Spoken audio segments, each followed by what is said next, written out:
Jubaiji again. Welcome to my YouTube channel. Subscribe to my YouTube channel and hit the notification button para marami po kayong hindi ma-miss na videos na ma-upload ko natin. Magluluto po muli tayo. Kayo po ba ay nasasabik na kumain sa restaurant na paborito nyo? Kumain ng pork ribs, spare ribs, steak. Ngayon po, kakain tayo sa bahay, magsasawa tayo. Pero hindi natin pahihirapan ang sarili natin para bumiyahe ng pagkalayo-layo. Kusina lang at lamesa ang ating pupuntahan ngayon. Pero syempre, maglalaan po tayo ng oras at saka ng budget. Kung kakain naman tayo sa restaurant, ang isang platter, nagkakahalaga na 380, tapos 2 ribs lang yon. Kumbaga, etong lulutuin natin is halagang 600 lang. Pero isang slab na, lahat makakain pa.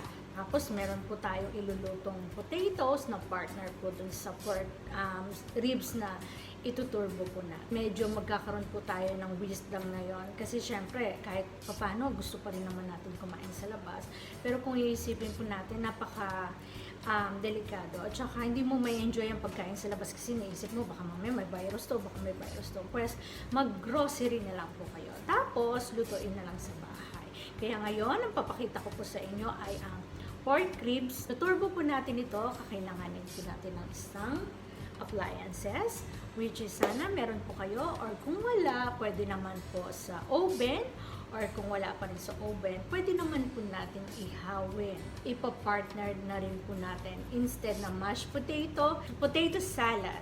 Sa ganon hindi tayo mag-rice ngayon. Pero masarap din naman ito sa rice. Pero syempre, para namang ma-feel nga natin na kumain tayo sa restaurant. Umpisa na po natin. Ito po, meron po ako nabili sa supermarket na isang slab ng pork ribs. Pinatanggal ko na po ang balat niya. Kaya wala po siyang balat ngayon. Pero naiwan po yung taba para yun po ang natural oil niya para po maluto ang ating pork slab ribs. At kakailanganin natin ng pork cubes, isa, at coconut powder. Pwede din po yung sa can, pwede rin naman din po yung fresh. Mas maganda po fresh. Yan, linisan muna natin.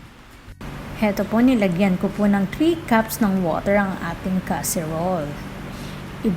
Tunaw po natin ang coconut powder.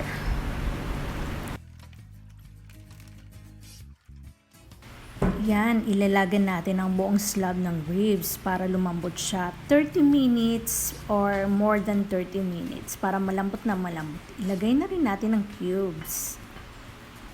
Medium heat para hindi agad matuyo. The potato salad, mustard, mayonnaise, salt, white pepper, at ang ating patatas. Lagan na natin.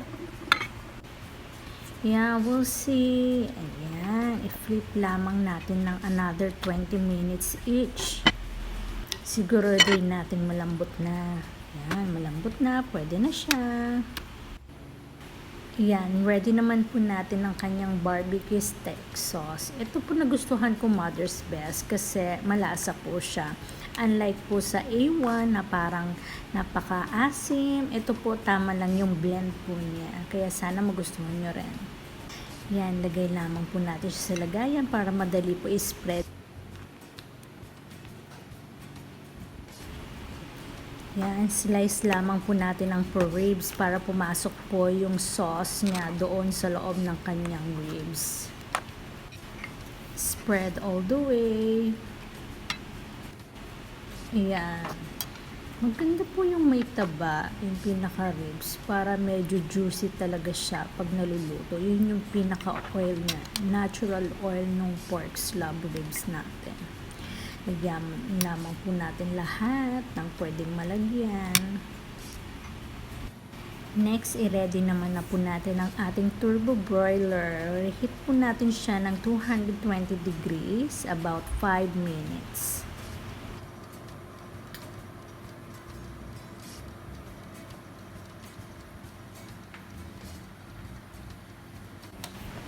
Let's go! Lagay na natin ang pork slab ribs. Pero syempre, dapat nasa ibabaw ang buto at nasa ilalim ang taba. Para una natin lulutuin ang buto, ilagay natin ang natirang sauce. Set natin siya ng 200 degrees Celsius for about 30 minutes.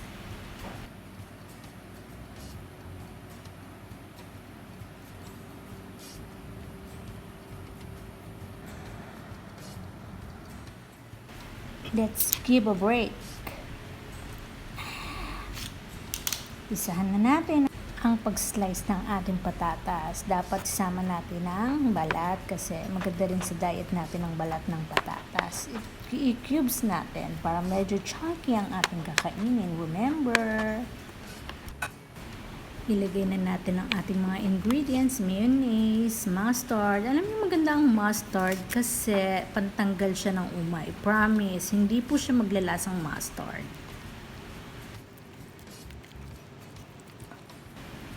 Ilagay natin sa container natin para ilalagay natin muna sa chiller para malamig siya pag kinain habang inaantay natin maluto ang ating pork slab ribs.